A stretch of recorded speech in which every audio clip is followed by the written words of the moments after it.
So good morning, everybody. This is, uh, in some sense, in the last two classes, we had some review of thermodynamics. So strictly speaking, I think today's class is kind of a beginning of statistical mechanics. So today I am planning to discuss the aspects of statistical mechanics formulation. And usually this is something uh, which is written differently in different textbooks. So sometimes it is considered very hard to learn from books. So I would request your attention. Please pay attention and try to learn as much as possible from the lecture. And I will try to go slow. And since this is an important aspect of the theory, and if you have any questions, you feel free to interrupt and ask during the lecture also, no problem. So today's topic is formulation of statistical mechanics.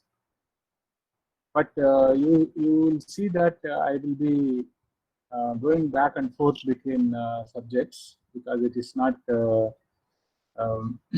So you can see that you will have to learn many other things, and I will try to touch upon those things and do some brief review of those topics also as we go along.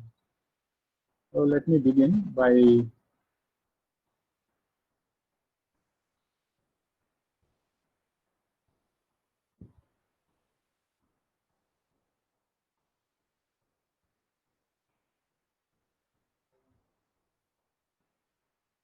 okay. So hope you are able to see the screen that I have shared.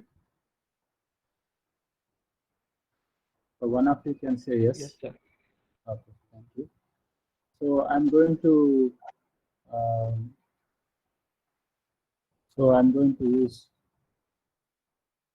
this one. This is called OneNote. This has less flicker. That's what I observed. So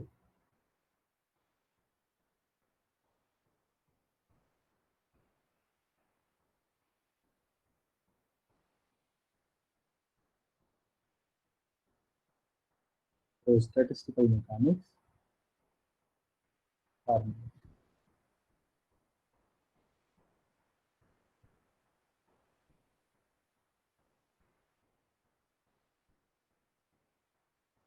So as we discussed earlier, the system that we have in mind is a macroscopic system.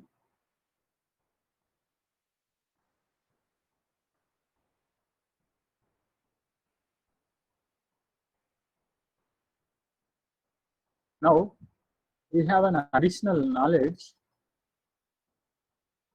So the system is same as probably what we studied in thermodynamics. So additional knowledge that we have now is that this macroscopic system is the system is made up of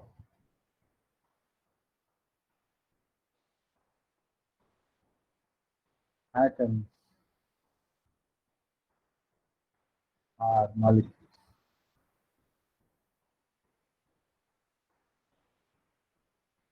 Or simply we can call them as constituent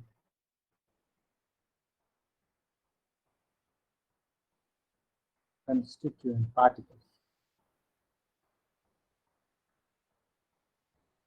Particles is a general word,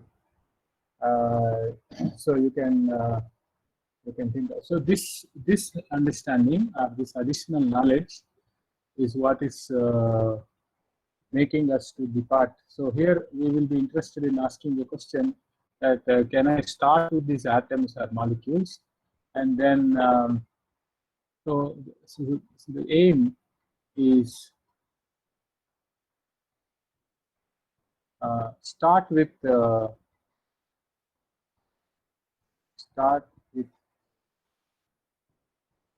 dynamics, of constituent particles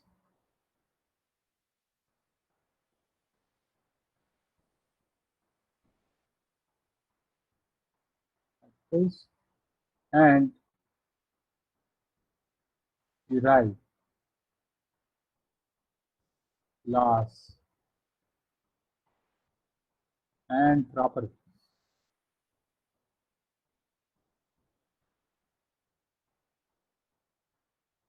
of macroscopic system, or you can say what we study in thermodynamics.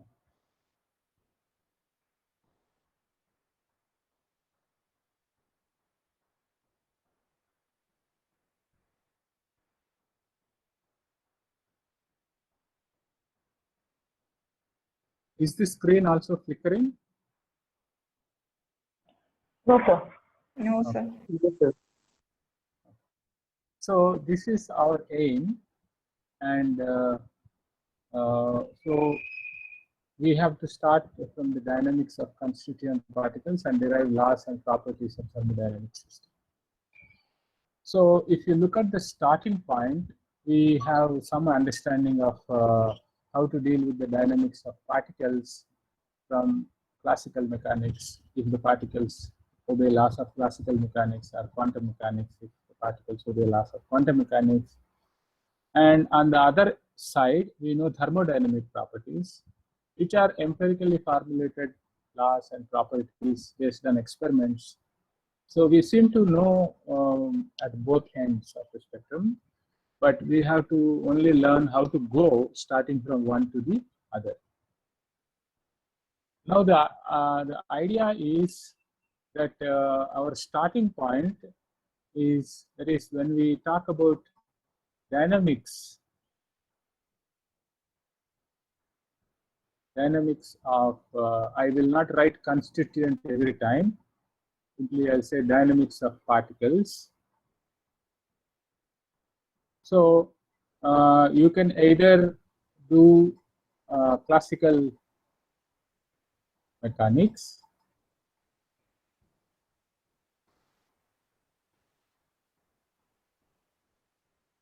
or you can do quantum mechanics, depending on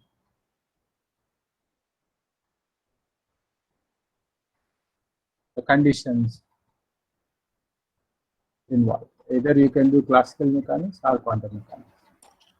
So it is a good question to ask that just by doing this itself, is it possible to derive the properties of a macroscopic system? So the question is CM or QM adequate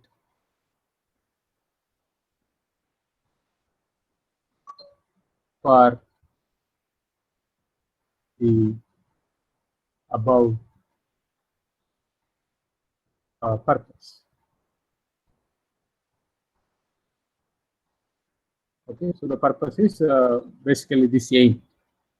So is CM and QM adequate for the above purpose? So this is a good question, because we should make sure that this question is answered before we say that, okay, or at least we should know to what extent one can use these theories, and where exactly there is a requirement for us to go for a new theory or a different theory. Now, I see in some university syllabus, statistical mechanics is not listed as a separate paper, a separate course. It is a part of classical mechanics course. So I do not know if their answer is yes for this question, but we will investigate this question and see whether the answer is yes or no. So for that, I will try to review CM, which you have studied already. So I will rather go slow, a little fast on that. WCM for a macroscopic system.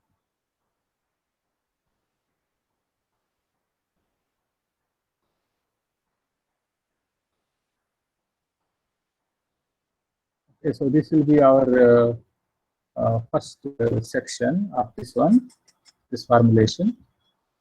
Now you can see that before we try to say what classical mechanics does for this kind of system, we should ask, see, macroscopic system is a constituent of large number of particles, but how large is large? There is how many particles?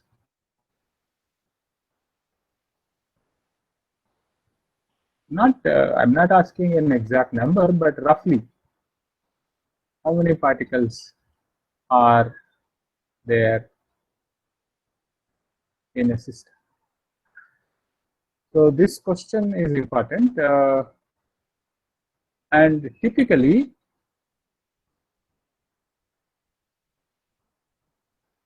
so if I call this n as the number of particles, this is of the order of 10 to the power 25. This is a very large number, very large number.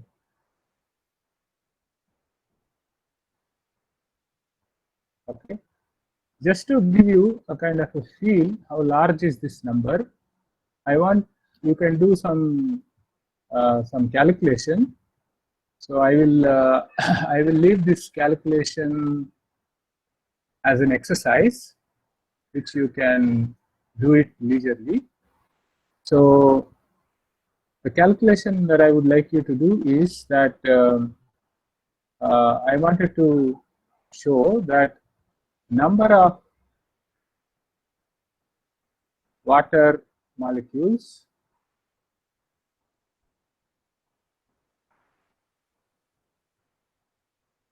in 1 liter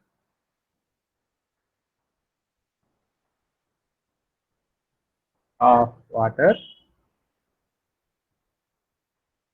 is greater than number of liters of water in all the oceans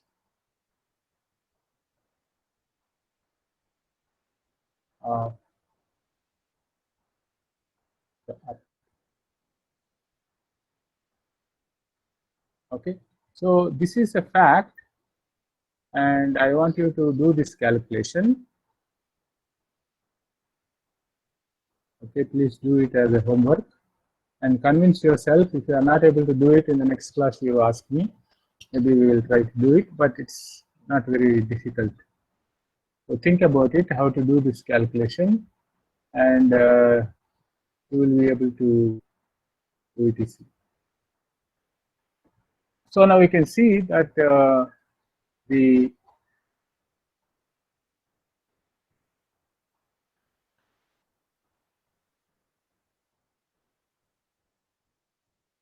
so n is very large. That's what and n is very large, and the size of the atom or molecule is very small. Because of that, you have such a huge number of particles that are required. So now let us say that we have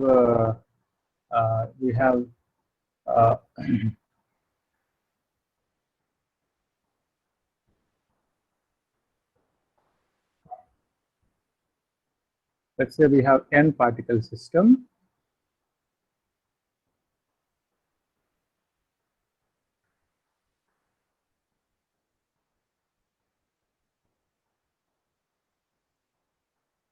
Now, in classical mechanics,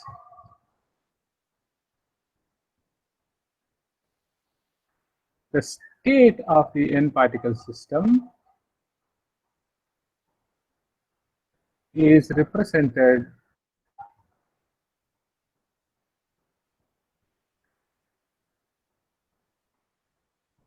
by a series of numbers, which I will call it as Q bar and P bar, which stands for Q1, Q2, etc., Q3n, Q3n, P1, P2, etc., P3n. This represents position and momenta, position and momentum coordinates of all n particles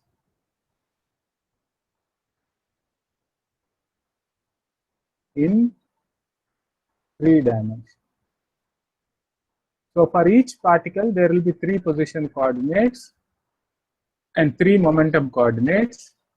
So for every particle, there will be 6 coordinates, 3 position and 3 momentum. So for n particles, there will be 3n position and 3n momenta. So there will be totally 6n coordinates. So this vector Q bar, P bar, which I will write it as a shorthand notation, this will have 6n components.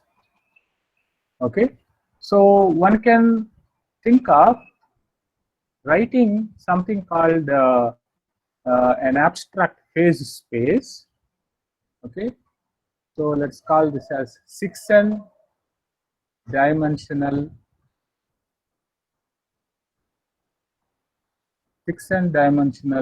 phase space.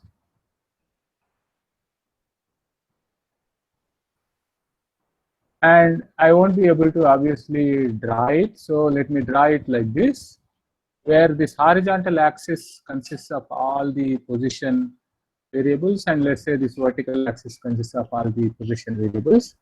So if you take a point here, and this point will represent the state, that this point in the 6n dimensional phase space will give you all the 6n coordinates.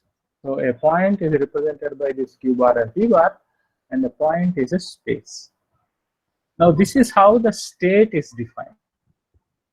This is how the state is defined. Now the system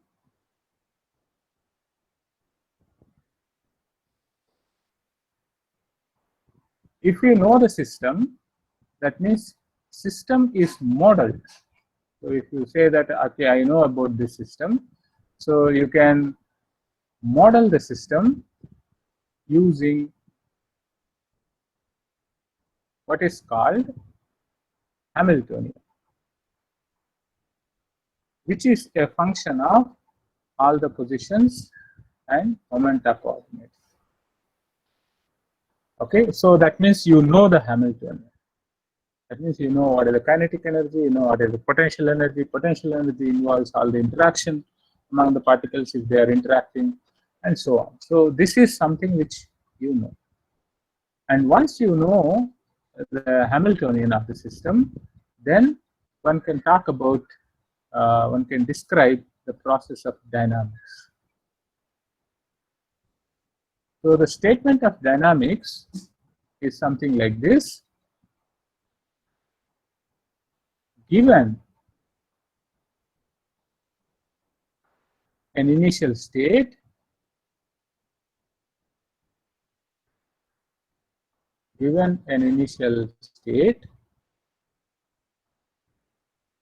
namely Q bar at 0, P bar at 0, given an initial state, we can in principle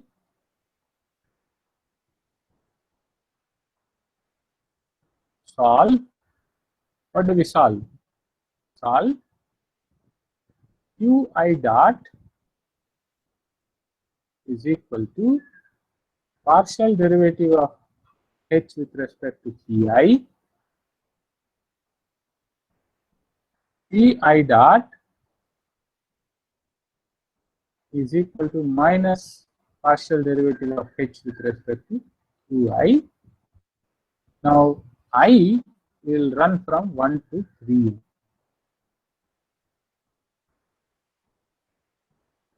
So you can see that there are, okay, we can in principle solve this. These are called Hamilton's equations. Hamilton's equations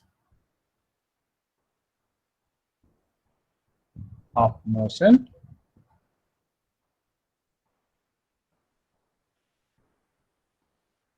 To get, what do you get after you solve this? You get q at time t and p bar at time t for any t belonging to real numbers. This is the statement of dynamics. Given the initial state, we can in principle solve these equations of motion, and we can get q bar of t and p bar of t for any t in this real life. Okay, so this is the statement of dynamics. You may recall from your classical mechanics course. I'm sure you have not done n particle system, but you must have done 1, 2 particle, 3 particle kind of system for which you might have used this kind of a dynamic scheme. You would have solved Hamilton's equations like this. Now the next issue, we talked about the state, we talked about the system, that is modeling of the system using Hamiltonian, then the statement of the dynamics. Now the only other ingredient that is left is that we have to talk about system properties.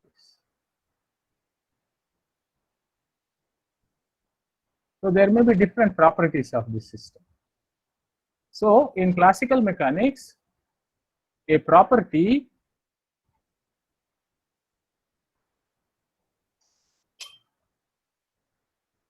of a system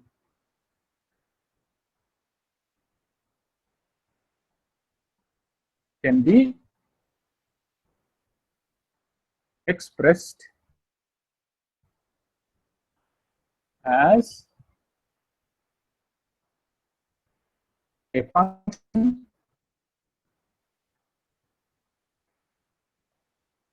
of q bar and p bar, and such function we call as dynamical function.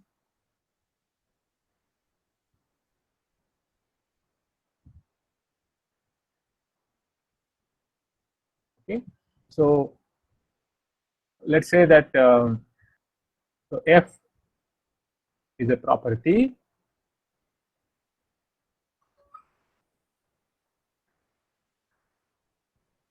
implies there is a dynamical function which is f of q bar comma p bar. Okay, so mathematically, if you write f as a function from, usually this kind of a space is called a gamma space. Okay, this is just a name. Dimensional phase space is usually sometimes called a gamma space. So you are going to start a function from gamma space to real. That means corresponding to every point in the gamma space, there is a real number associated with that. And such a thing is called a dynamical function. Now, another ingredient of the theory should be that if you know the property at that is given f at time t equal to 0, how to get f at some time. So this is a question which is answered in classical mechanics in two ways. One is, since f can be written as q of p bar and p bar, so the first way is, way one is that f of t is same as f of q bar of t comma p bar of t. How do you know what is q bar of t and p bar of t? That we know by solving Hamilton's equations. So you get q of t and p of t, substitute them in this equation, then you will get f of t. That is, use the evolved state to find out the property at this point. Now, one can ask, what is the other way? Other way is something which again in classical mechanics we have learned. Suppose if I have, let's say that so the function f of f is a function of q bar and p bar. Okay, so this is a property.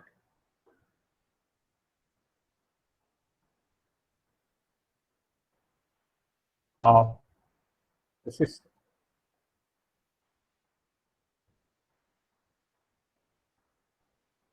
Now you can ask a question, what is df et? This can be written as, you know, these are 6 n numbers.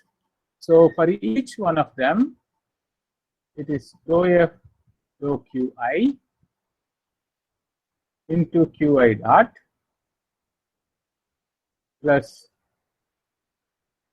partial derivative of f with respect to pi into pi dot, and to sum over I from 1 to 3n. Okay, so that means the total time derivative can be written in this fashion because it is this is allowed. Now you can use your Hamilton's equations, which tell you qi dot is equal to partial derivative of h with respect to pi, and pi dot is equal to minus partial derivative of h with respect to qi. So if I substitute that here, this is going to be something like I is equal to 1 to 3n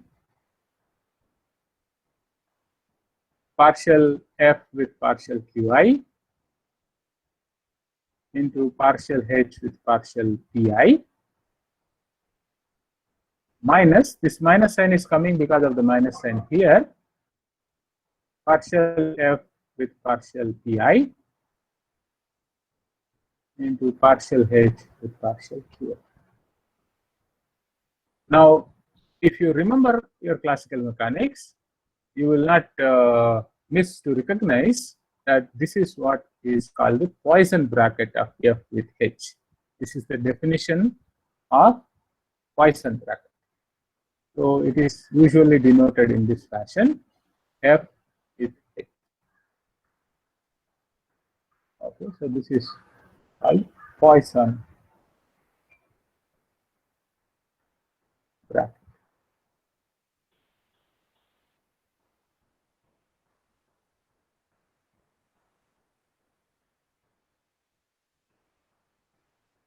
So you can see that there is an evolution equation. So you can also, so the way to get the property is given f at 0, we can solve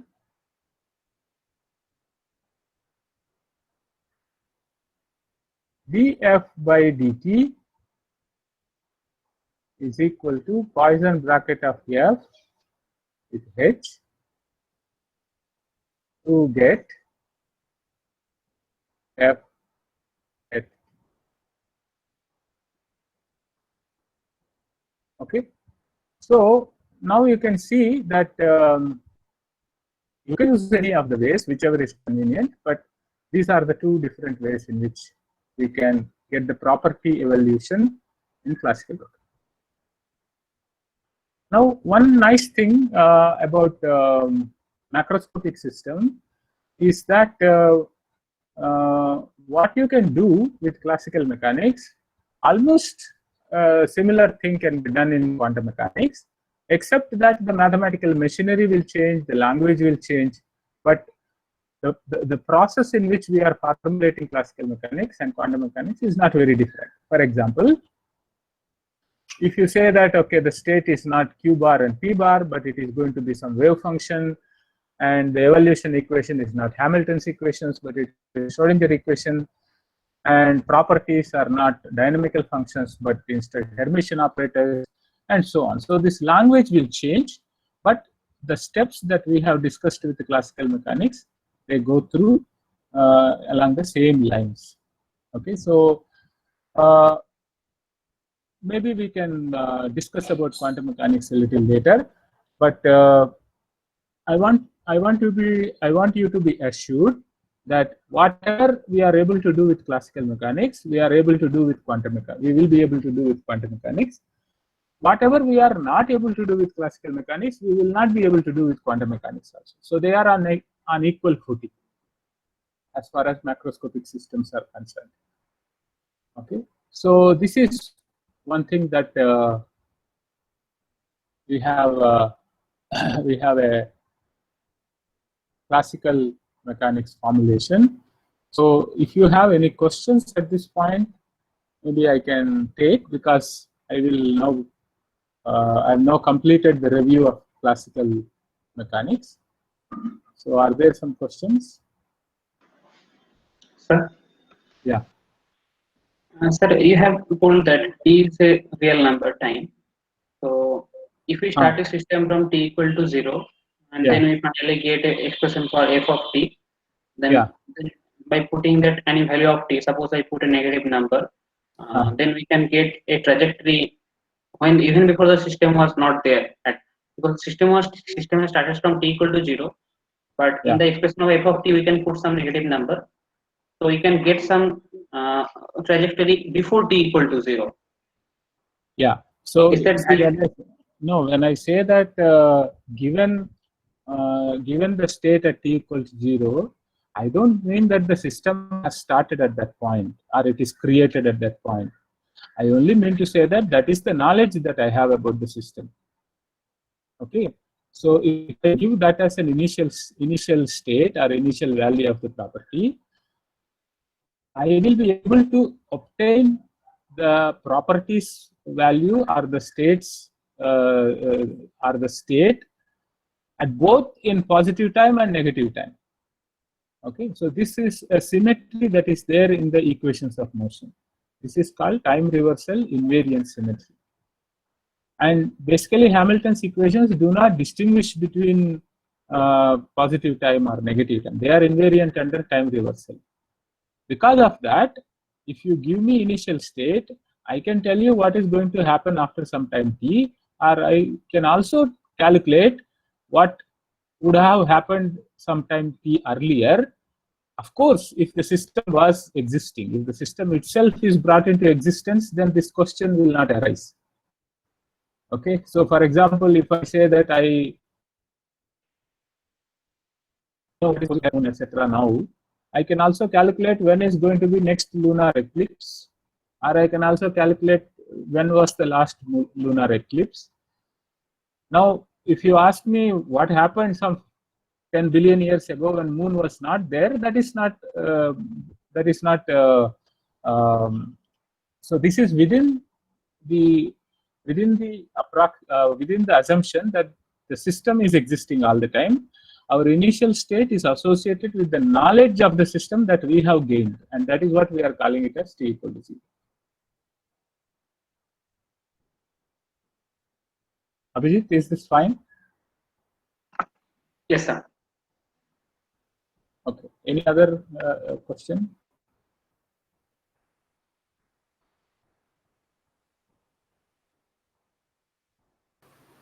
Excuse me, sir. Yes. Sir, how do we guarantee the existence of solutions to Hamilton's equation? Because we do calculus on higher dimensional space. Yeah. So who is talking? Arshad. Arshad. So we do calculus on the higher dimensional space, and existence of solutions to Hamilton's equations. Those questions are not answered yet. Well, see, these are Hamilton's equations are just ordinary differential equations, correct? So whatever existence theorems that are valid for the differential equations are also valid here. So if you have an initial value problem, the solution is guaranteed, uniqueness is guaranteed.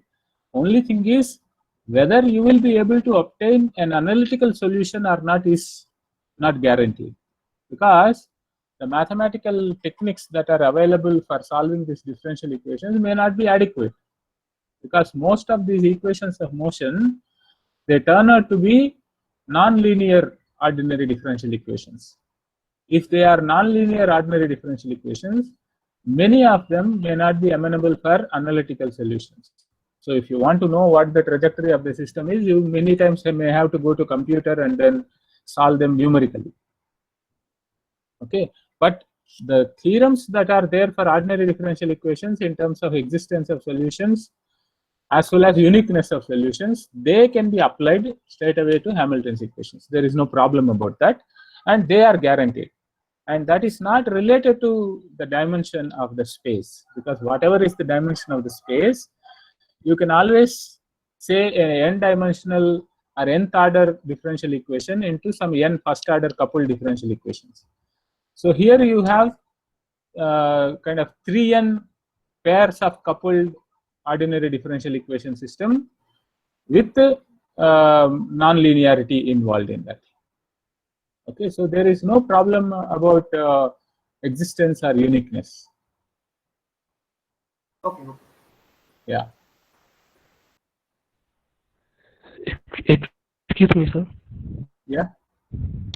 So you can tell your name. When you define, I'm Gauri Shankar, sir. Tell me about. So when you define the function property as a function, what is the codomain that you took? Codomain is a set of real numbers. Because see, for every state of the system, that means for every point in that 6n-dimensional phase space, there will be some value for the property. Okay, and that value is a real number. And hence my function, the dynamical function, is defined from the 6n-dimensional phase space. That is what I denoted as gamma to real line. Okay.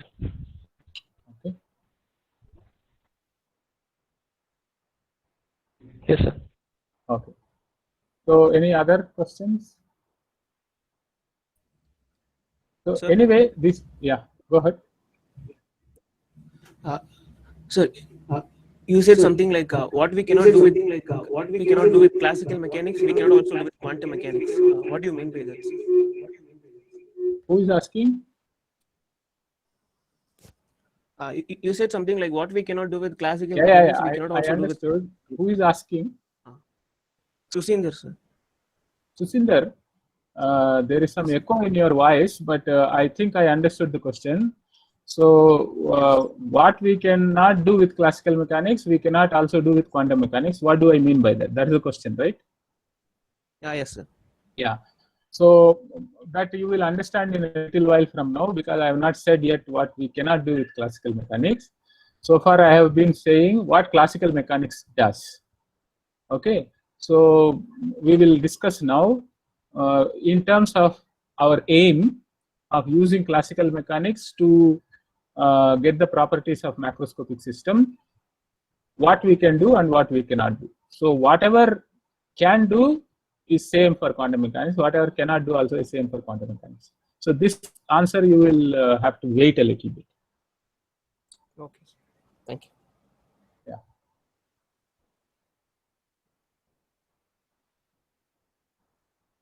So since this classical mechanics is something which you have done in your first semester, I thought I will little bit rush through.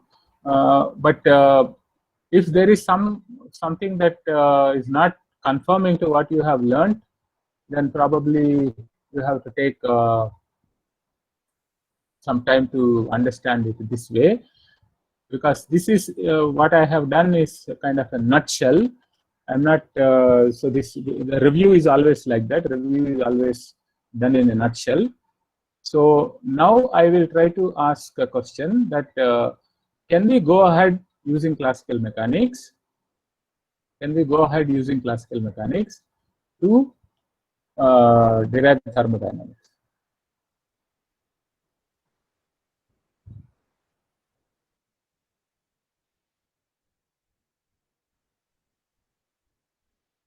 Okay. So the question, what is the question? The question is, can we, so is classical mechanics adequate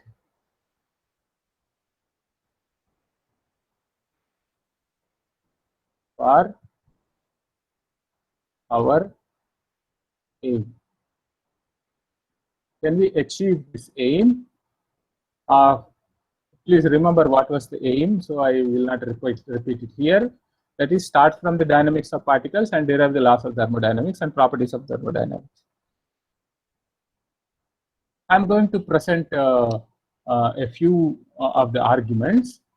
The first argument that I wanted to present is if you look at the statement of dynamics. I do not know if I wrote it here, probably here. So if you look at the statement of dynamics, I have said here, given an initial state, we can in principle solve this Hamilton's equations to get the state at any time. Of course, I want you to notice that I have used a word called in principle here with a kind of a caution, because now you see this is nice as a statement, but then practically, who will give me the initial state? Okay, so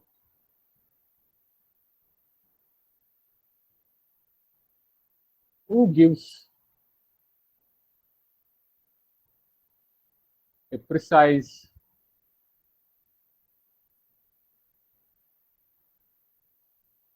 initial state?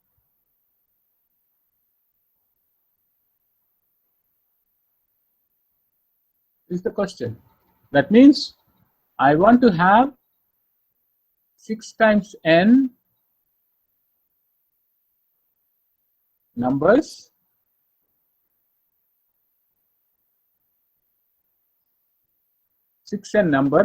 where n is of the order of 10 to the power 25 at time t equal to g. That means if you have some gas or something where the molecules are moving continuously, you should be able to do an experiment or obtain the values by doing some experiment or some measurement, such that at some particular time you know all the positions and velocities of the positions and momenta of the molecules precisely. Now, this is something which is impractical. Okay, so we do not know, it is not possible to give a precise initial state for such a large system. Okay, so that means if you are so your statement of the dynamics starts with given this. Now, if you say, okay, I will not be able to give this, then the dynamics itself cannot be done further.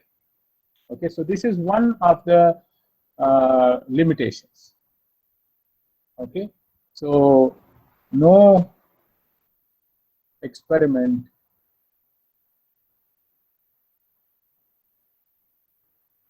can do this data.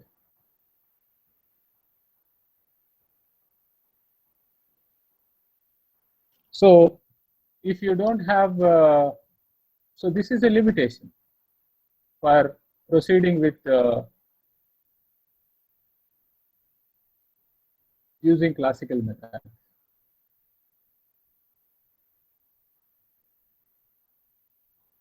Okay, so this is my first argument, saying that there are difficulties with respect to continuing with classical mechanics. Second thing is that, suppose, let's say, here our problem is giving a precise initial condition. Okay, let me not give very precise initial condition. Let me give some imprecise initial condition. Now, what happens? The Hamilton's equations of motion, Hamilton's equations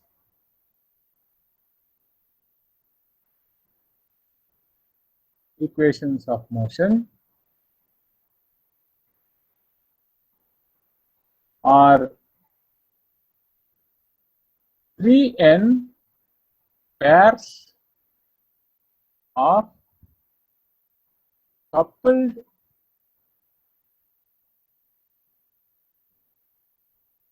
non-linear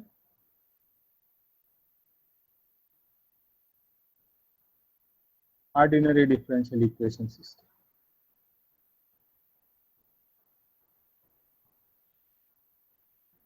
Now, there are two aspects to this. First aspect is that any error in the initial state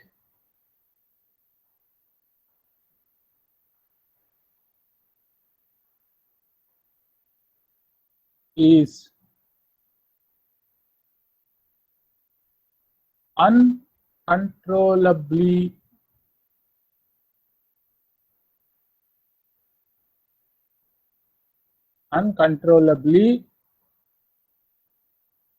multiplied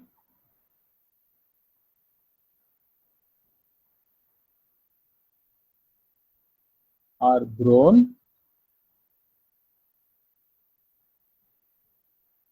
due to non-linearity. So you may say that I don't have a precise initial condition, but I have some imprecise initial condition. That means there is some error. But any error in the initial state is uncontrollably multiplied or grown. Okay, so it's not, I don't know, it's the right thing to use uncontrollably, but definitely I can use something called unpredictably.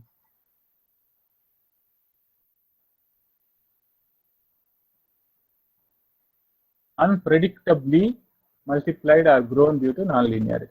So that means you may think that, okay, I have given this initial condition, this is where the trajectory is supposed to come, but then it would have reached somewhere else because of this multiplication of errors or growth of errors. So this is the property of nonlinear systems of equations. Now the second property, B, of this equation is that you have such a huge number of equations of motion. Okay, so such a large system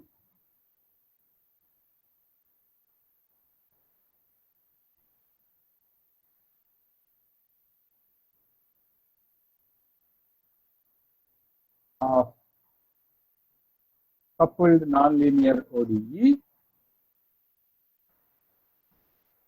As such, when you have nonlinear equations, as I made this comment earlier, you will not be able to solve them analytically. You have to solve them on a computer numerically.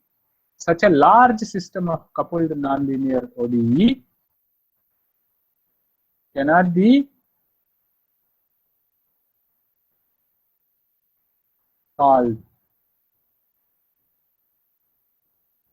even in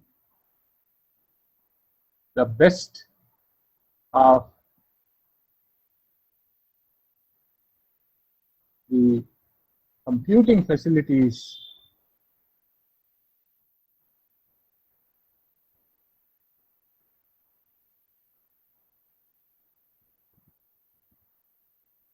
presently available.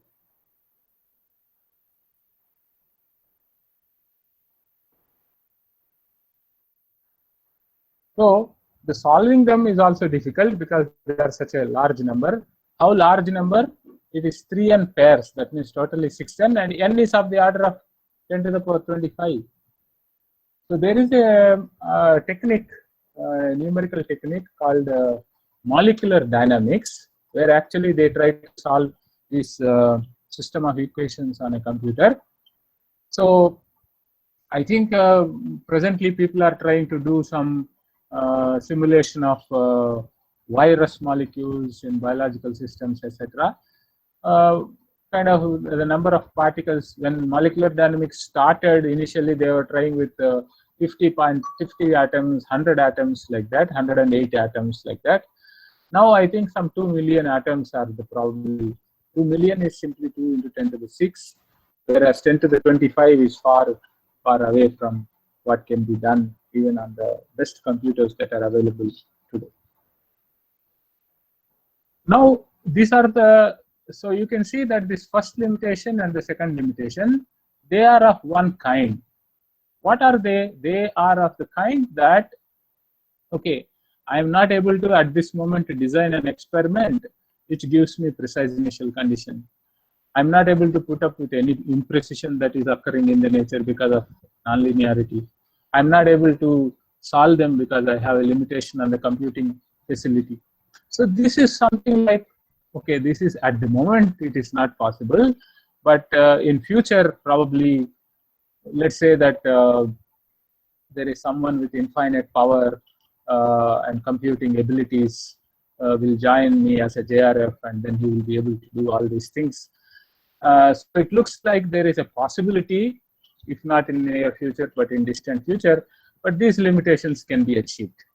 In which case, okay, there is a case for classical mechanics to be a candidate to be okay. It looks like that. So there is such a hope that these can be called as practical difficulties, and the practical difficulties can be overcome one day when we have some improvement in technology. Now I wanted to go over to another point. So this is an important point because this point is something which is beyond the practical issues. So the third point is that there are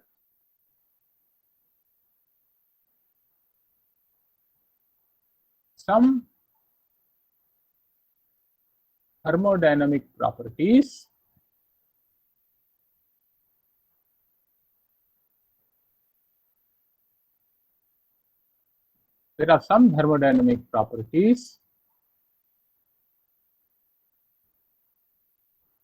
that cannot be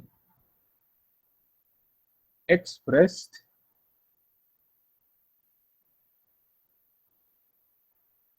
as dynamical functions.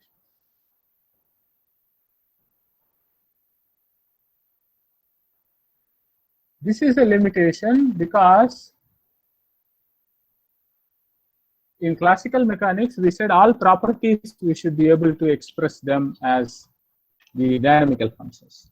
So that is the necessary thing for the formulation for using classical mechanics. Now, if you have some properties which cannot be expressed as thermodynamic properties, which cannot be expressed as just one.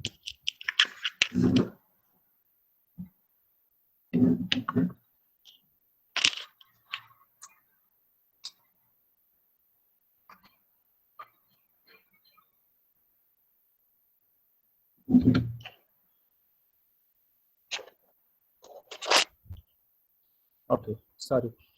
So if there are some things which cannot be expressed as thermodynamic, some thermodynamic properties which cannot be expressed as dynamical functions, then that's a serious limitation. That means this theory has, so if I am interested in those properties, I cannot use this theory at all. So some of the examples are most familiar examples of such properties.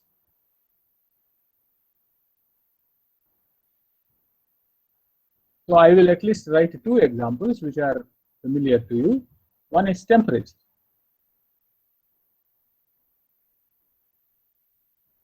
Which is the basic property of a thermodynamics, and other is entropy. In fact, in thermodynamics or in statistical mechanics, we have two varieties of properties. Okay, so thermodynamic properties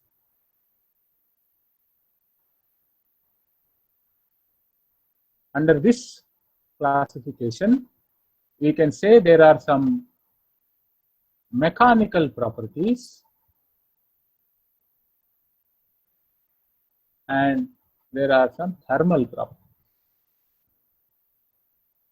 All thermal properties are coming under this category that we cannot, so here can be expressed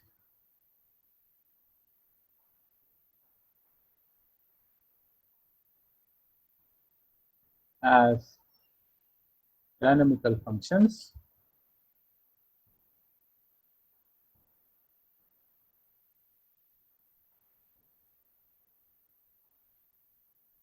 and these properties cannot be expressed.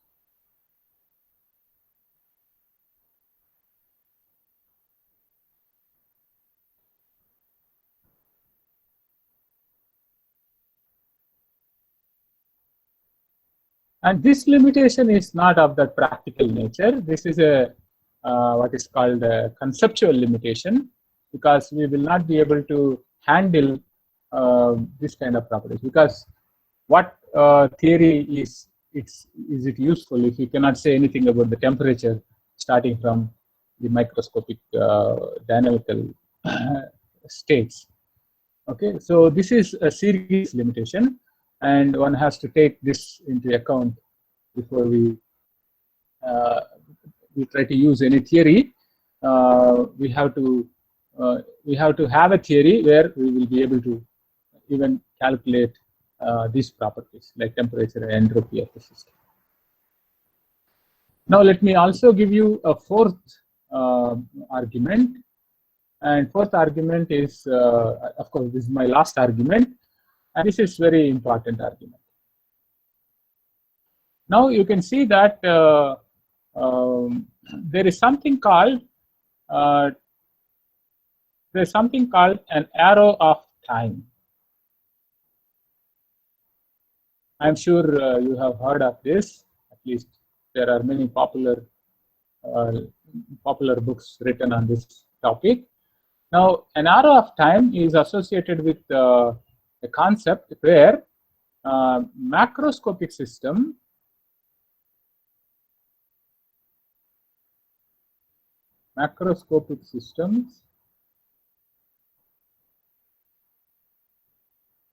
evolve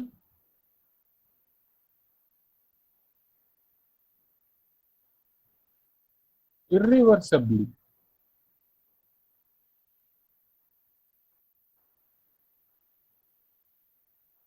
to equilibrium state.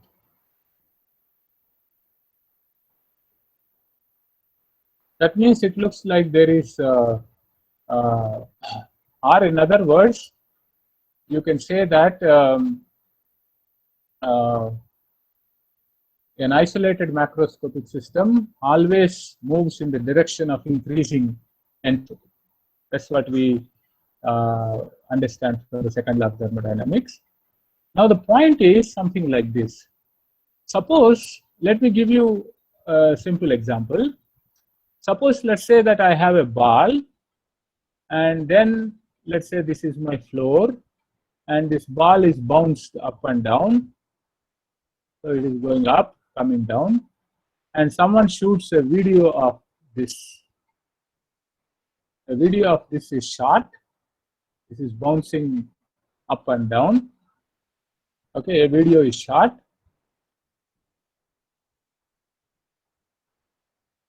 And then when they show you the video, so video is shown to you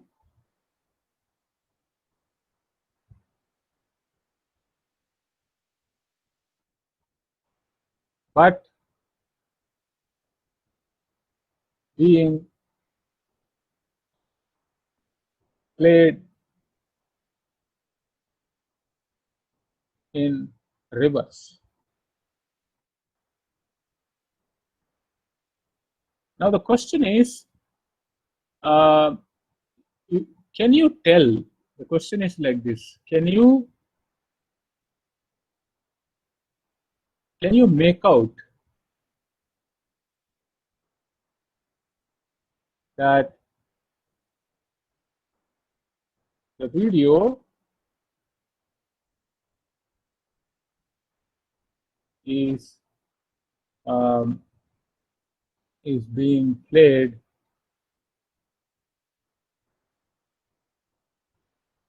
in reverse?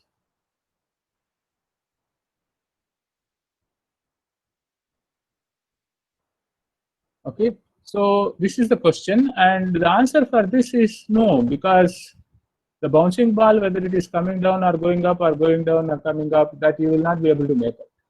So you don't know, if you have not seen that it is being played in reverse, you have no way of making out whether the video is being played in the forward direction or the reverse direction. So any phenomena where this kind of inability is there, that you will not be able to say that it is playing in reverse or forward direction, we say that there is something called time reversal invariance. Okay, there is time reversal invariance in this phenomenon.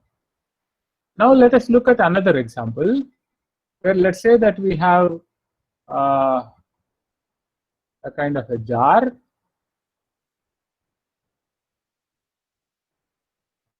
Okay, so an asymmetric jar.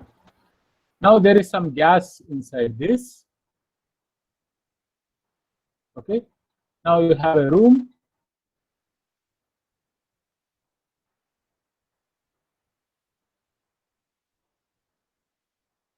Now you open the lid of the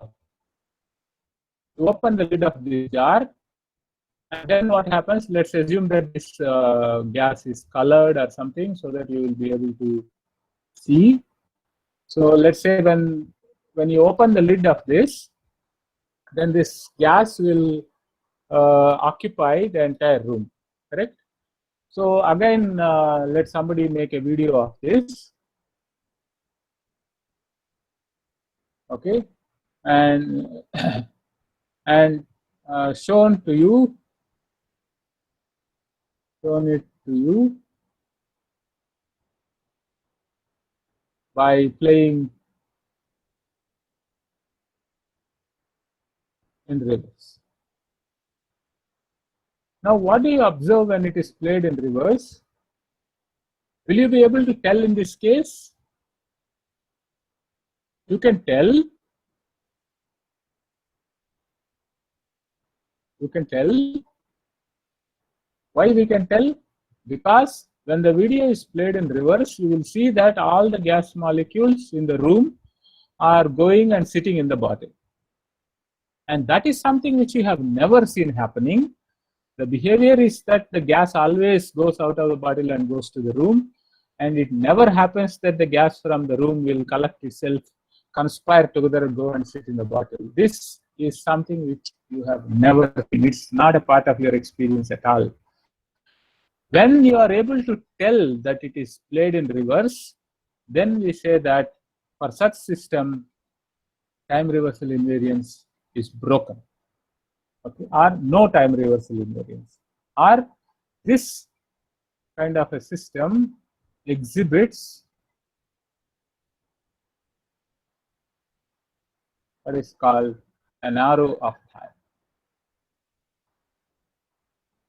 Because reverse means you are able to say that, okay, it is reverse. That means it is not in the forward time. So forward time means only this should happen. So you can see that this kind of a thing is there as a glaring difference between what is called a macroscopic system and a microscopic. So the essentially the point is the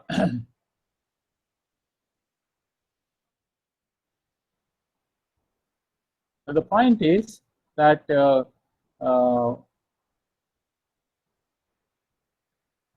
while, so let me write it carefully, this one. So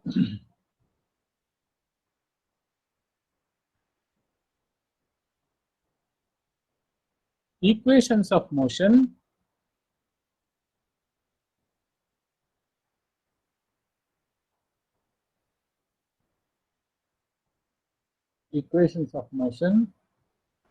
governing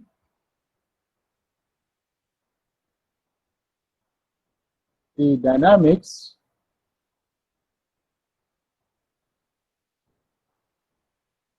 of constituent particles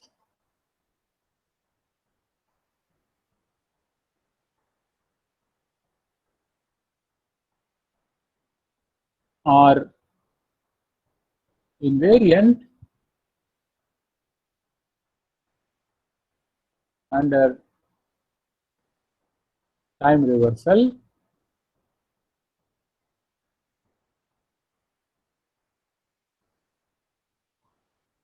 whereas the macroscopic system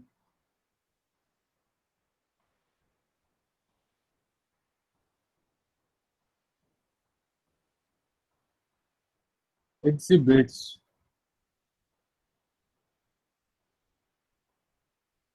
an arrow of time.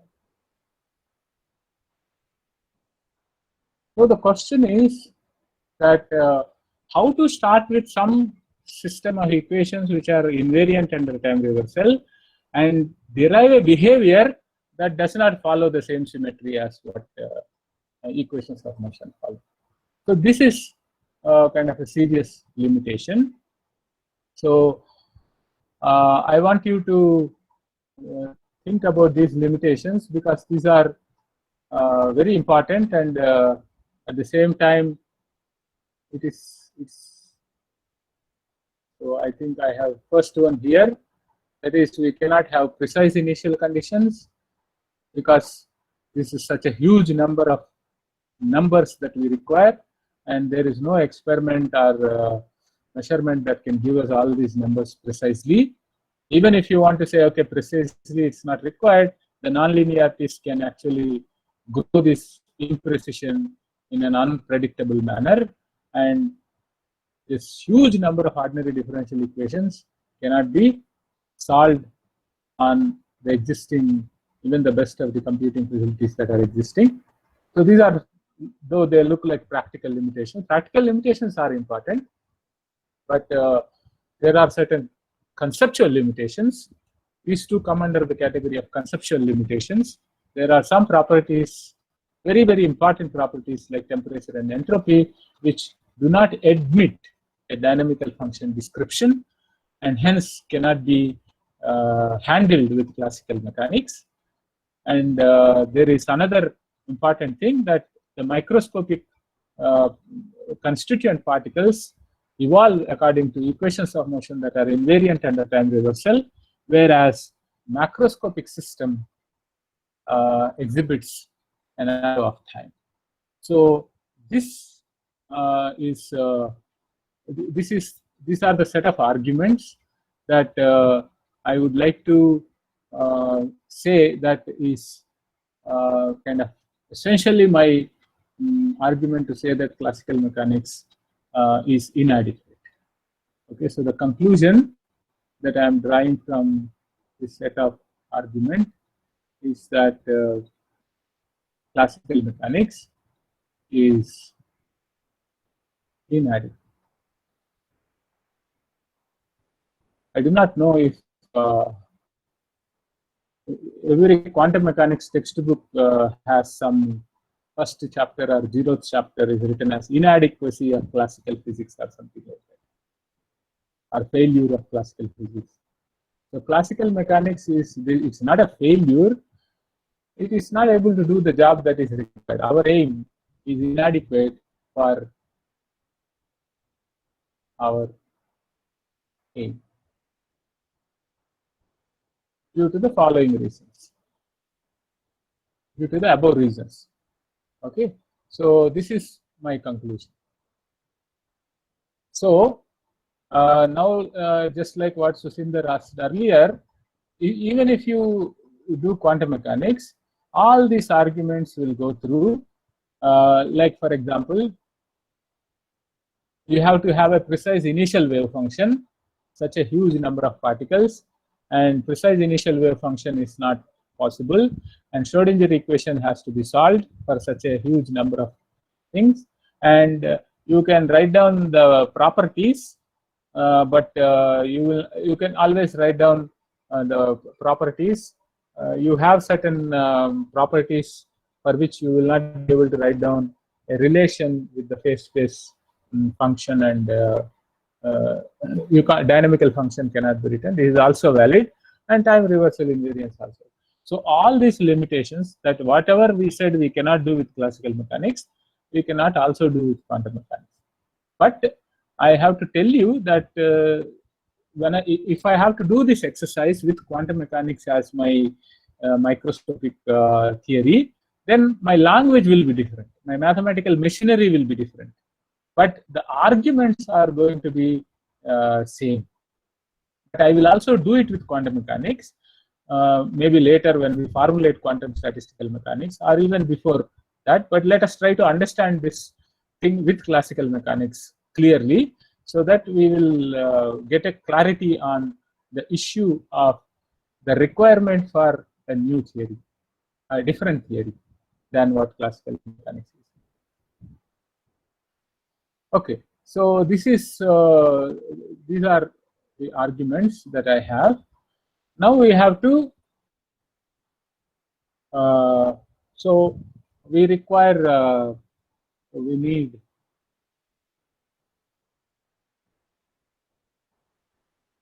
a new theory.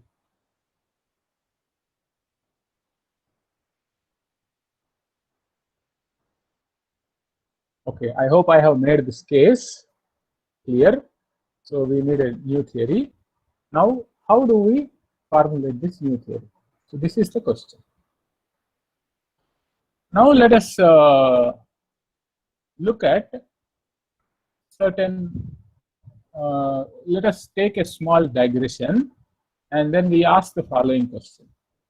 So let's take a toy problem. For example, let's say, so let us take a kind of a coin toss problem.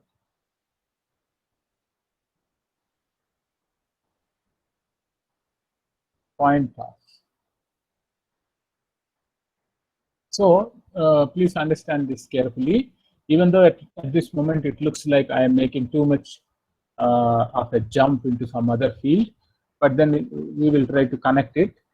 So suppose if I toss a coin, if I toss a coin, okay, and then I ask you what is going to be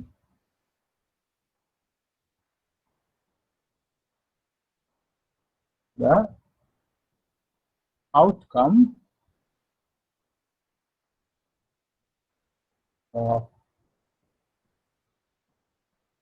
the toss. Okay, so this is the question that I want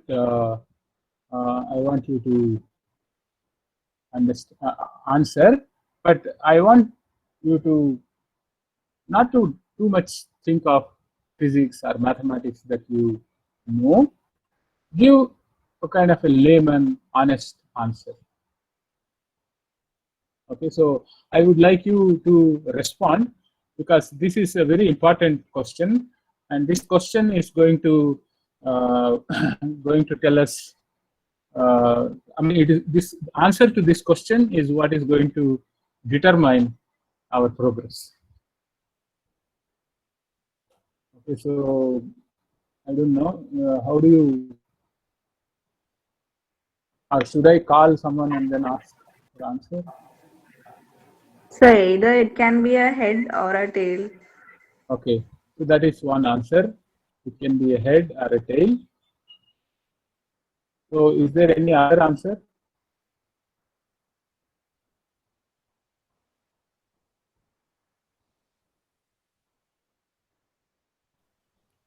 Hello.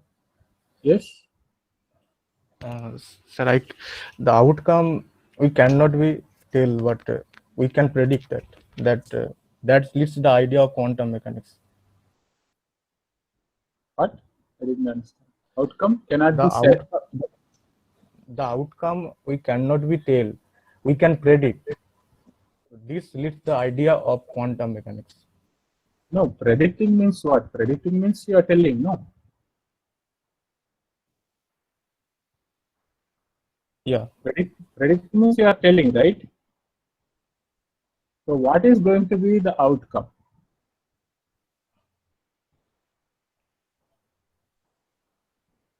So one answer, I think Arya was telling that it can be head or it can be tail. Correct? But that seems to be also not the answer, because it is like saying when you write an exam and people ask what is going to be the result, you say I may pass or I may fail. You have to say, you know, what is the outcome, right? Do you know what is the outcome? Sir, either head or tail. Yeah, but this answer is not. Is that the correct answer for the question that is asked? Sir, 50% probability for the head and other 50% for the tail. Who gave this answer? No. Who gave this answer? 50% probability head, 50% probability tail. Sir, Benexi. So Benexi knows a lot of probability and statistics, so she is giving an educated answer. But I want a very, very naive answer. So I think maybe I should ask Abhirag. Abhirag, what do you think? Abhirag is known to think simply. Hello? Yes, Abhirag. Same answer, sir. Either head or tail. Either head or tail. Okay.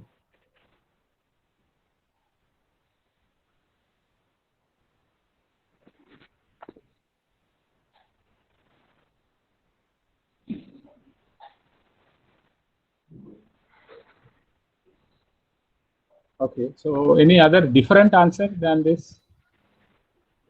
Heads. Why this, Johnson? Heads. You know already? Sir, it is one of the outcomes. So I just said heads. So that is your preference. Yeah. Okay. Yeah. Surya? Surya, you wanted to say something?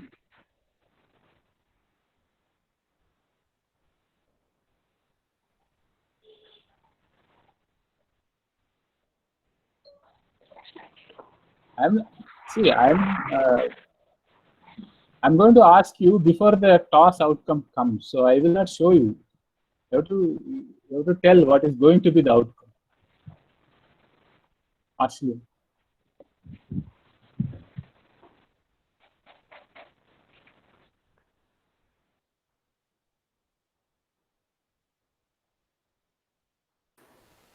Sir, I think we will be able to say that we cannot predict it. Yes, sir. We cannot predict Schrodinger it. cat, Okay. sir. Okay. So I don't know much about other things, but at least point us later. Anandu, what is the same as initial state? Like whatever we put on the top, like when we. Oh, then it is easy. No, cricket matches and all cannot be decided.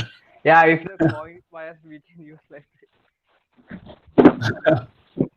if it has one preference, like we don't know the state of the system, so like. Yeah. So actually, I want you to think about this question a little carefully, because the standard answer that everybody is giving is that it is head or tail. It has 50% chance for head, 50% chance for the tail, and so on. But the question is that what is going to be the outcome? So these are not answers for that question.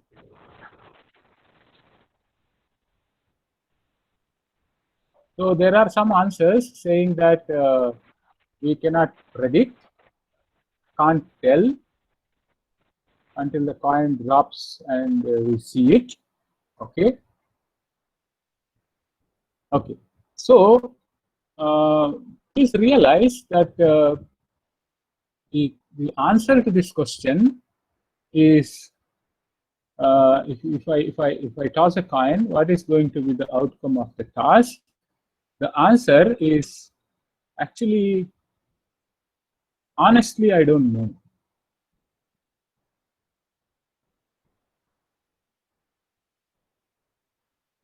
This is the answer. And statistical mechanics is one subject where if you write this answer, you will get marks. Okay? You will get non-zero marks because this is the correct answer. What is going to be the outcome of the task? We don't know. Unless we see, we don't know what is going to be the outcome of the task. Okay? Do you agree?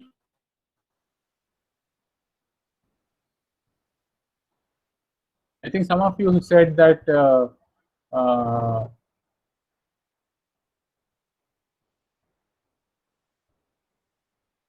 yeah, there is going to be an outcome, but do we know the outcome? We don't know the outcome. So I don't know is the correct answer. Okay, now let me invert the question. So many of you have been saying that it is either head or tail. Okay. Now I want Arya to tell me what is the question for which you gave this answer. It's not what is going to be the outcome. Maybe like what can be the outcomes if I toss a coin? Yeah. So if you want to put that question slightly in a better language, you can say what are the possible outcomes. Correct? What are the possible outcomes? If you ask that question, then the answer is head and tail. Is that correct? Yes, sir. So we can ask that question. So whenever we have this problem, I don't know So you can ask a question, why I have to say this? Why I don't know? Now the point is that when you are tossing a coin, you are actually not taking everything into account. For example, if you take into account the initial angular momentum that you are imparting to the coin, and then if you also take the hydrodynamics of the air and interaction of the coin with the air and do a very big calculation, then you probably will be able to predict what is going to be the toss. But you are not, you are actually ignoring so much of information, and you are not doing a complete job. So there is some kind of ignorance that is involved. Okay, whenever we have ignorance only, we say I don't know, right? So there is an ignorance about the details, and because of this ignorance, you have to say I don't know. So now I want you to understand that whenever you have to say this I don't know, it is related to ignorance or some kind of a missing information.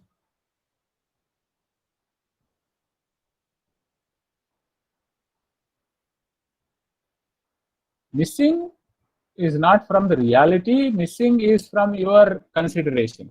Okay, so our missing information. Sir, I have replied my answer to this question in the text. Who's that? Sir, Malay Kumar.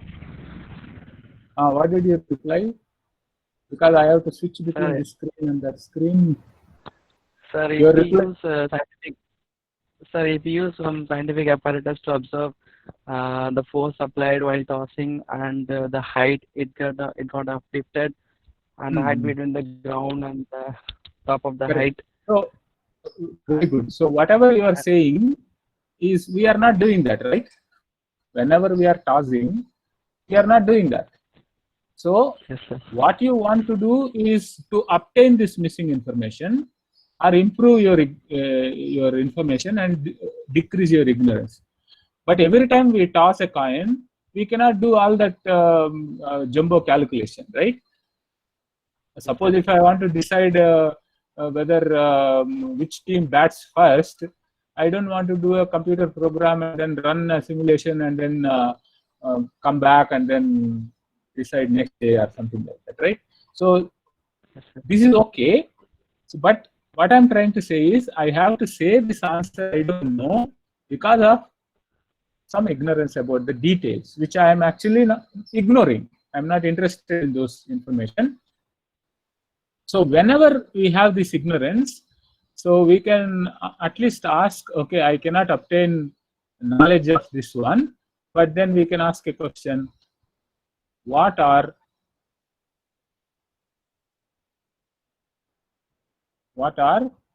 possible outcomes?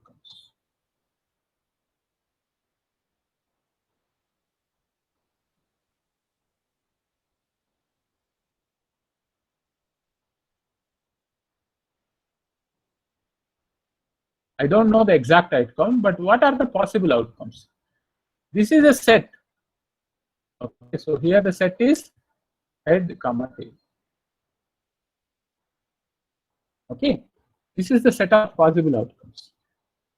Now you ask a question that for this system, for the coin toss system, suppose I want to answer every possible question associated with coin toss.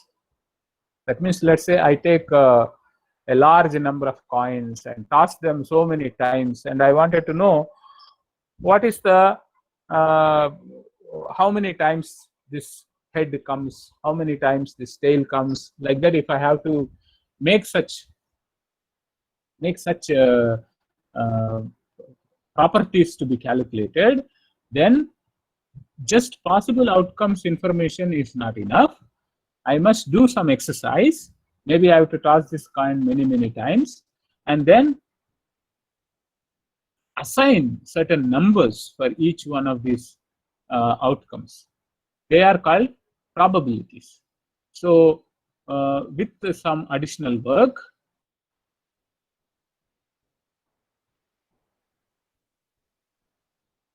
okay, with some work, we can say that I have head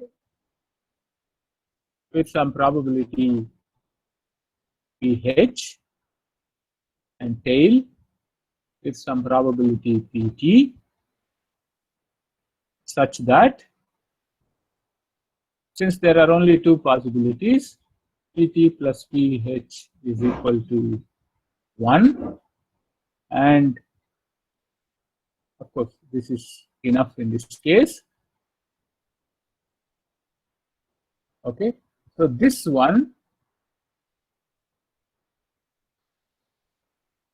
I will be able to write this.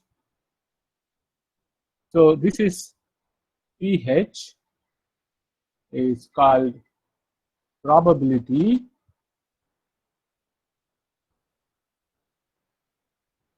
for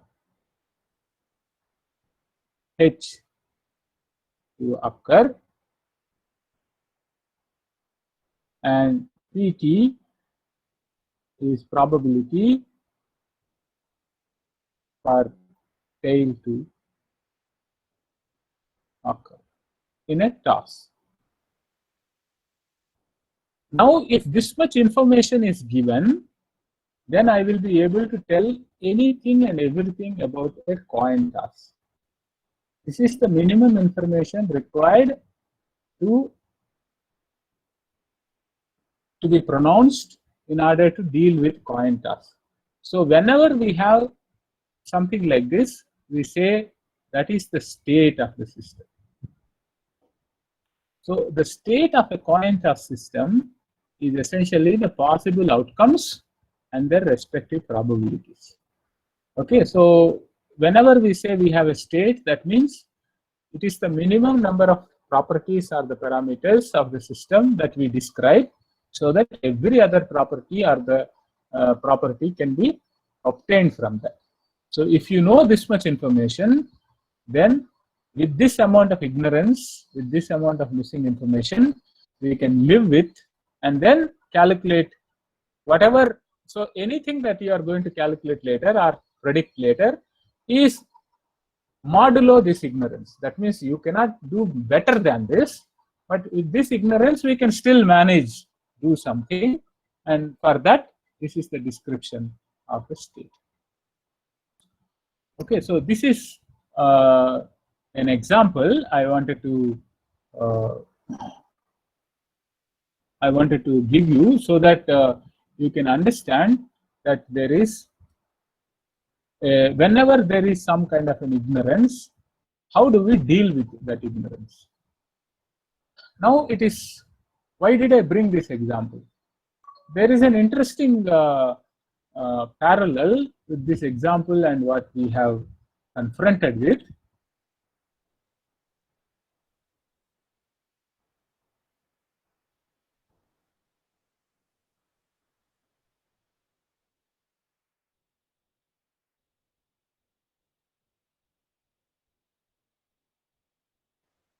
Okay, so now we can ask a question that if you have a macroscopic system, so we have an n particle system,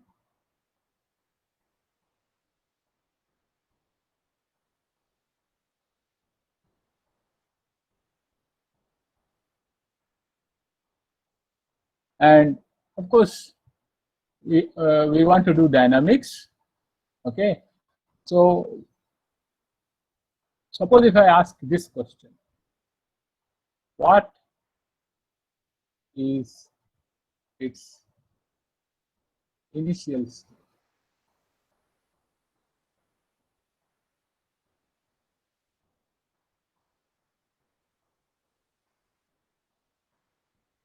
That is, we are asking what is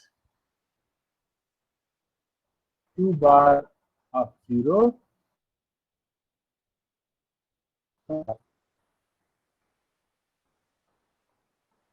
we ask this question. Now it turns out that if you are based on the arguments that we have given earlier, the answer for this is precisely same as the answer for the previous question.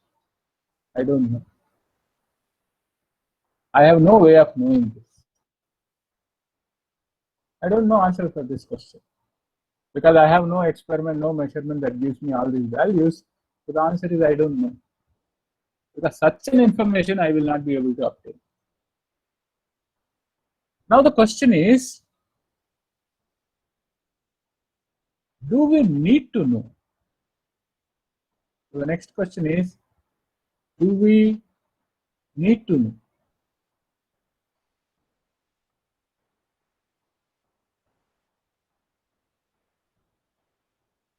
Now to understand this, let us think of an experiment like this. Suppose, let's say that I have some kind of a heat bath, let's say at 100 degrees centigrade, and then there is, let's say, some kind of a cold bath at 0 degrees centigrade, and then let's say there is a metal rod which I am connecting between these two. Initially, let's say this metal rod is at room temperature 30 degrees centigrade.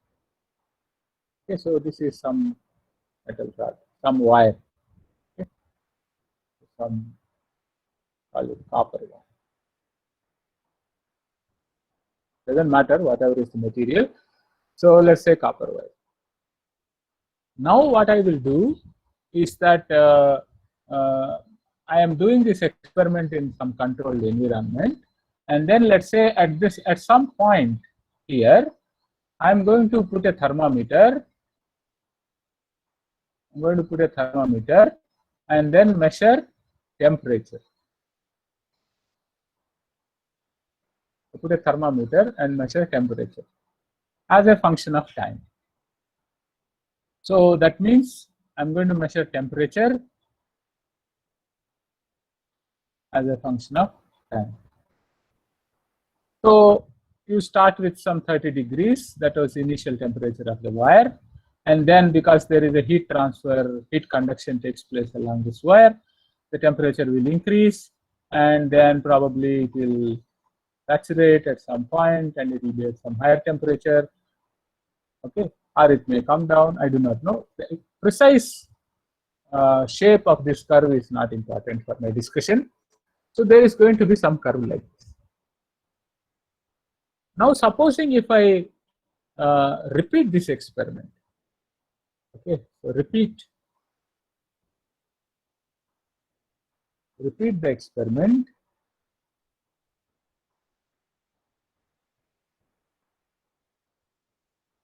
Again under controlled conditions, that means you have room temperature is same and you have same wire, same temperatures of the bath, etc.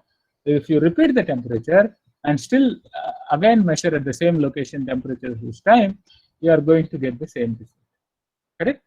So the results, if the results are not reproducible, you cannot publish any results. Okay, so results are reproducible.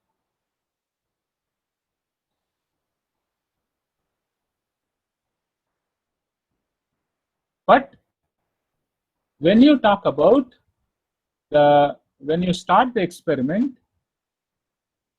we have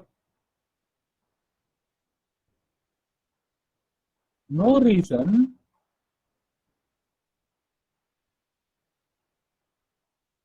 to believe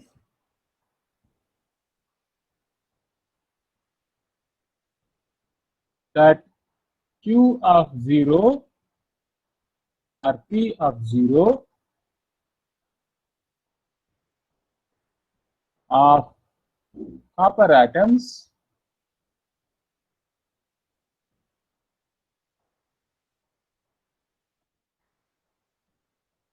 in the wire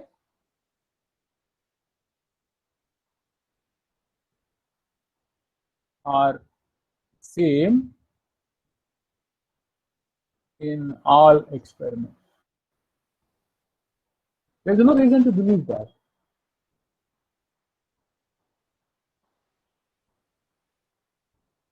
However,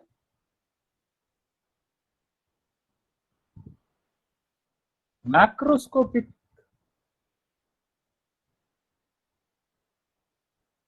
measurable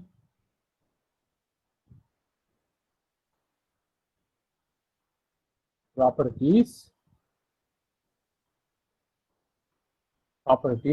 are reproducible.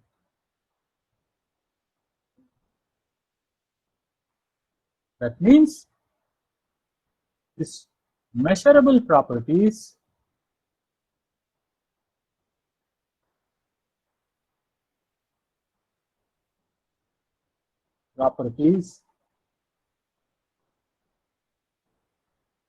of the system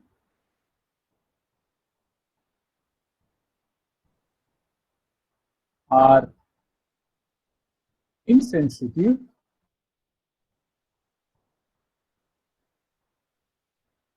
to precise initial state.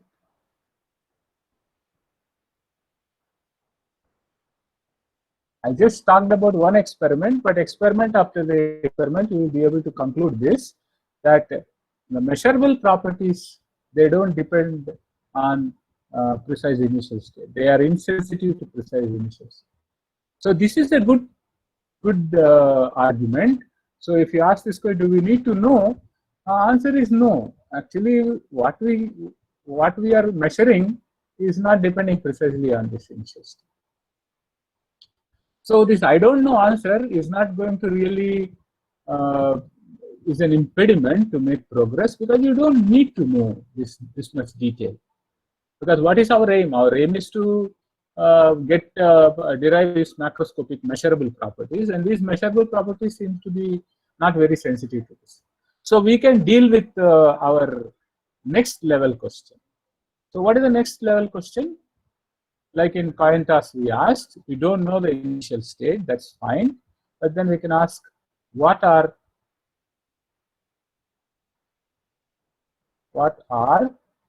possible initial states?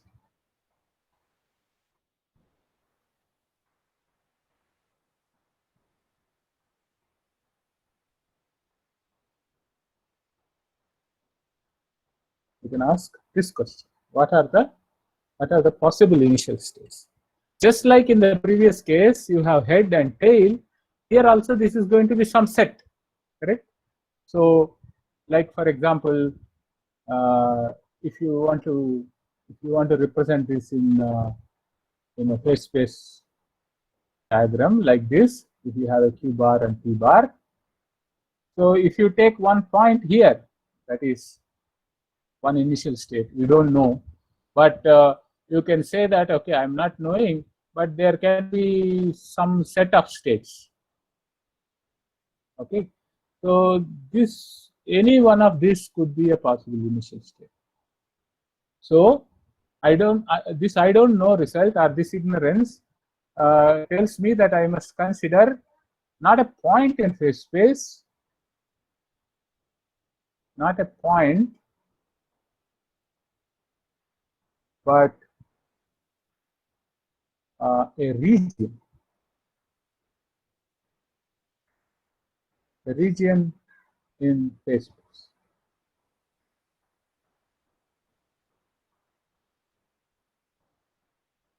That corresponds to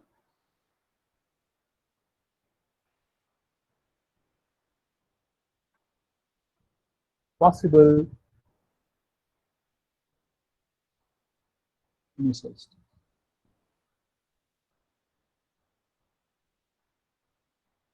So we are going from a precise state to a set of possible states. So this is a slightly big jump that in terms of the description, and that is why I initially started with this coin toss, where we don't know what is going to be the outcome, so we talk about possible outcomes. Here also we have no way of obtaining an initial state, so we work with a possible set of initial states. Okay, so this is our starting point for the new theory. Okay, so I think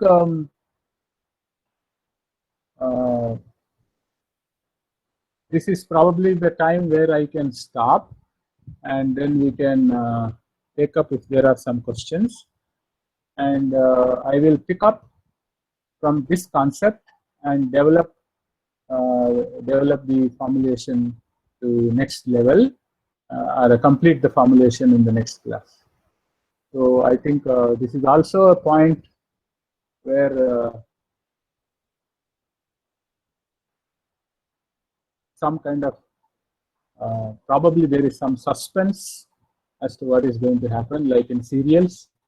So next episode we will continue this formulation.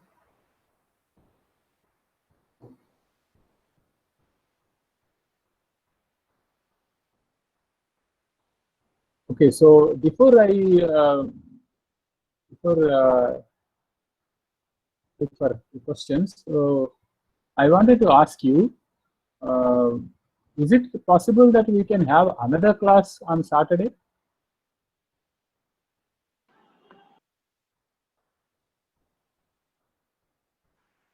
Because weekly one class is a little bit So restrictive. Saturday morning we are having lab class actually. Lab class. Are you Yes, doing sir. virtual experiments? Or? No, a bit of theory and a bit of practical. Right. I see. So there is no other day that you are free.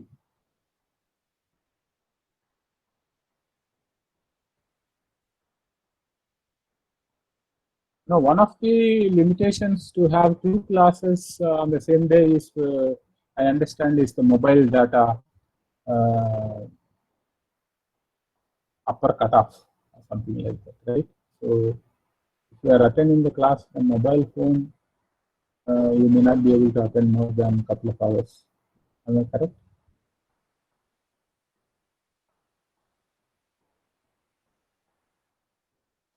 Okay, I just asked in case if there is some time, but otherwise we can meet only next Wednesday. Okay.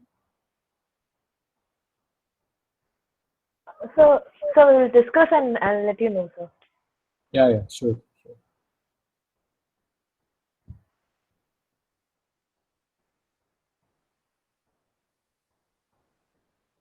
I can also, I have one class on Sunday morning, but Sunday afternoon maybe it's okay for me if you're free on Sunday.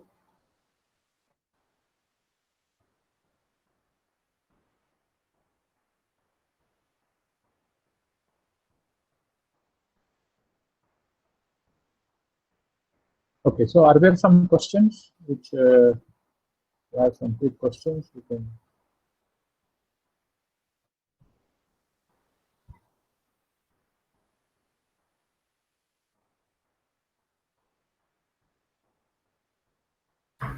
Sir. Yeah. Sir, Arshad. Yeah.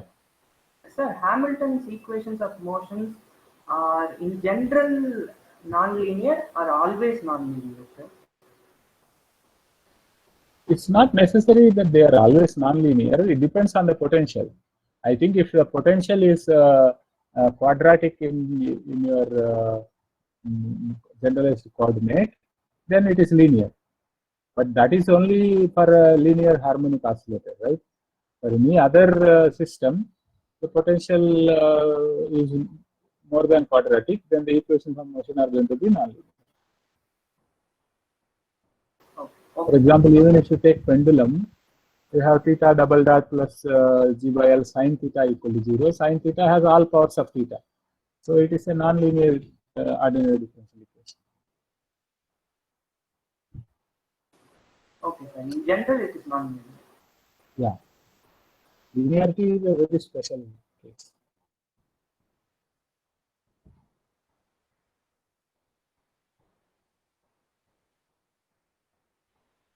Sir? Yeah. Sir, initially you have already mentioned that the temperature is independent of these dynamical quantities. Temperature cannot be expressed as a dynamical quantity. Yeah. Then why should we actually do this experiment, sir? Because we haven't. So it's not need to know about these initial conditions. Sir. Okay. Okay, that's a good question. So essentially, what I did this experiment with the temperature. That is your objection.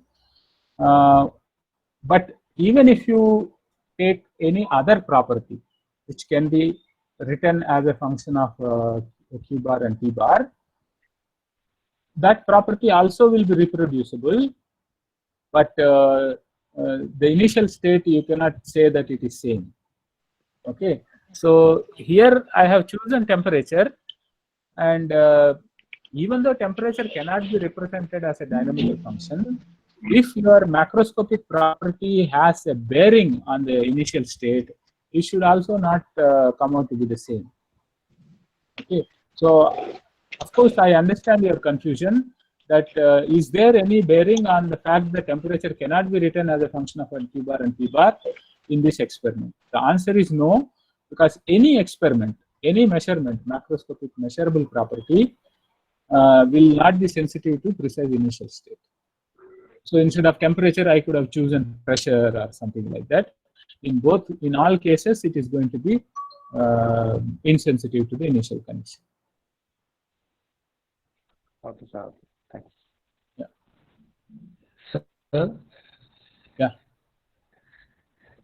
I'm Gauri Shankar. Similar to the question now Adul asked, you said thermal properties cannot be expressed as a dynamic function.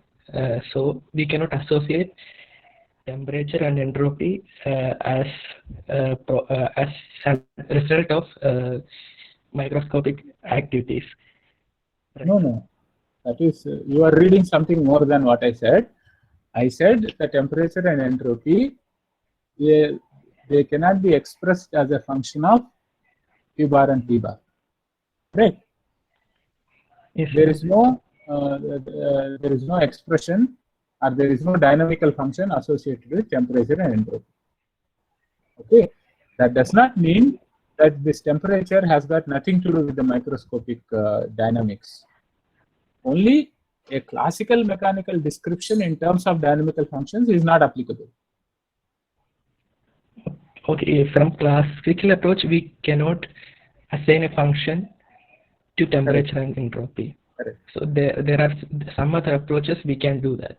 So when we are formulating this new theory, especially statistical mechanics, we will be able to see we are not completely throwing away the classical mechanics.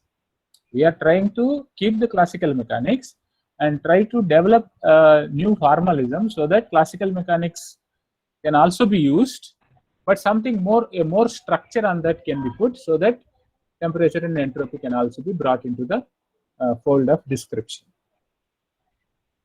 Okay, sir. Thank you. Yeah. Sir. Yes. Sir, you are saying this is also valid for these dynamical quantities depending functions also. Yes. Yes. See, then is it meaningful to say that, sir? Then they are depending on these dynamical quantities or dynamical variables? See, as I told you, that properties are called mechanical properties for which you can write dynamical function description. Thermal properties which cannot be described by dynamical functions. Correct? Yes. Now, when we formulate a new theory, it will be able to describe both. Okay, it will be able to give you a formalism to calculate, to derive properties of both categories. Okay, so classical mechanics at best can only give you mechanical properties. But then even the other objections that we have in terms of knowing precise initial states, being able to calculate state by solving so many large number of equations of motion, time reversal in there, those objections are there. So in effect, if you look at all the 4 objections or limitations that I have written down, all of them put together will allow us to come to a conclusion that classical mechanics or for that matter quantum mechanics, though I didn't discuss quantum mechanics, but as I told you, all the arguments will go through for that also, are not adequate for dealing with getting the properties of macroscopic system, starting from the dynamics of constituent particles.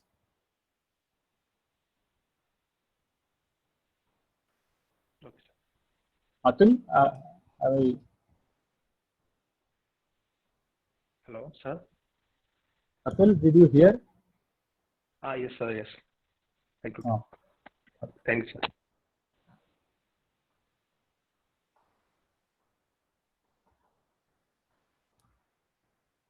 Any other question? So, Isn't the probabilistic approach that we are doing now somewhat closer to the quantum mechanical approach? Who is asking? Gauri Shankar. Yes, sir. Yeah. Since we use probabilities in quantum mechanics, and here also we are using probabilities, that seems to be the connection that we are able to visualize. But then there are important differences, and we will discuss about those differences later when we probably talk about quantum mechanics and statistical mechanics. But yes, as far as probabilities are concerned, the same probability concepts are used both in quantum mechanics and statistical mechanics. But there are important differences, and I am sure you will appreciate those differences in this course. Okay, sir. Thank you. Yeah.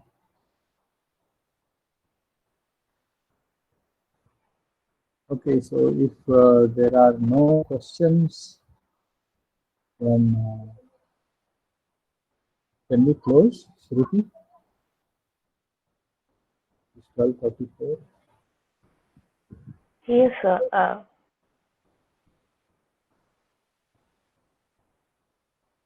Okay, then see you all. Bye. Thank you, sir.